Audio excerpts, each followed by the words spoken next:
Welcome to Dominate Digital Marketing. Thanks for joining us. Really glad you're here. Let's dive right into it. Chapter 1. What is marketing?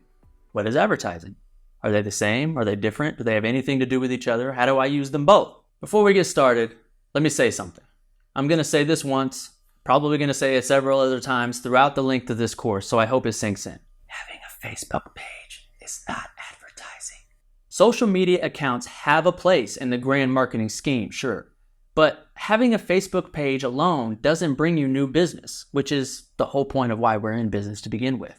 Your posts on social media simply just communicate with the followers you already have. You don't have to know how to do it all. There are companies out there, shameless plug, that will handle all of your digital marketing strategies for you.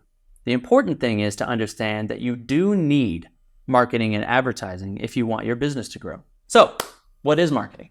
What is advertising? How do I use it? Why do I need it? The short answer is marketing is positioning your business in front of the right people with an effective message to convert target audiences into repeat customers. Advertising is just an element of marketing. So they're not identical twins, but they are sisters. Why do you need it? Because if people don't know who and where you are, as well as what you do, how can they possibly do business with you? So let's get into how to position yourself in the digital space so that your message is in front of the right people as often as possible, converting that audience into customers of yours. Part 1, top of mind awareness. This is everything that marketing and advertising is about. Staying in front of the right people enough that they think of you when they need you. All businesses have one thing in common: problem solving. Consumers have needs that need to be met, demands that need to be supplied, itches that need to be scratched.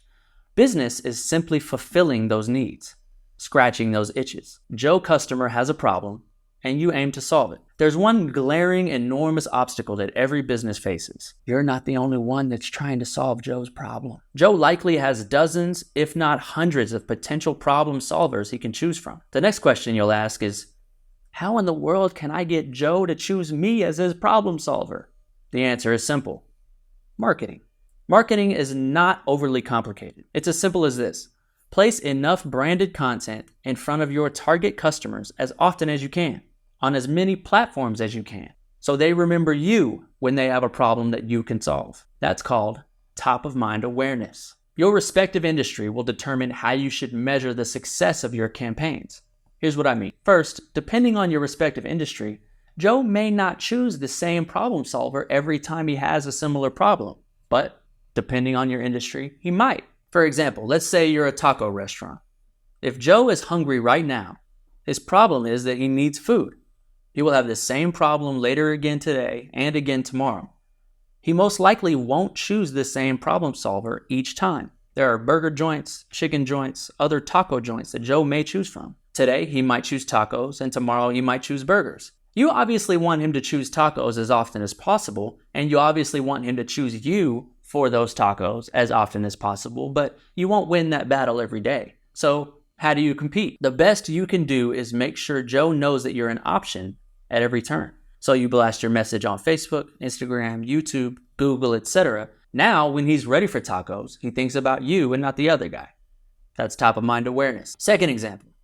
You may be in a position to be the only choice Joe will make every time he has this similar problem. You need to make sure you position yourself the best you can to beat all of your competitors in the battle for Joe every time. For instance, you're a car dealership. Joe is in the market for a vehicle. He gets online and starts searching for cars. You are investing in marketing efforts like search engine optimization that puts your dealership in the top 3 search results in your area. Don't worry if you don't know what search engine optimization is. We'll get there in later chapters in this course. Joe clicks to visit your website. You've got a beautiful, user-friendly website optimized for mobile devices and designed to convert leads into buyers. All stuff you should do. It's great. But Joe doesn't send in any information, and he doesn't order a vehicle right away. He wants to continue to shop other options. Luckily for you, you're also investing in retargeting, which puts ads for your dealership in front of Joe everywhere he goes online for the next 90 days.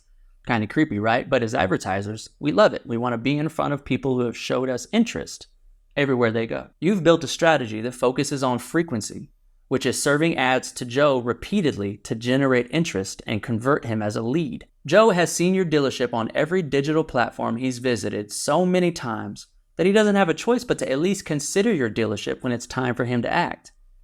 That's top of mind awareness. So Joe comes in, looks around, buys a vehicle at your place. After a wonderful experience, you've gained yourself a loyal customer for life, both in sales and in service. Joe will not only never go to another dealership because you guys were so wonderful to him when he finally did come in, but he will send all of his friends and family your way too. Our persistence with our advertising efforts and our ability to convert Joe into a paying customer using a blended digital marketing strategy achieved top of mind awareness. In the next video, we'll move on to part 2 of understanding marketing, which explains the buying funnel or the buyer's journey. We'll see you there.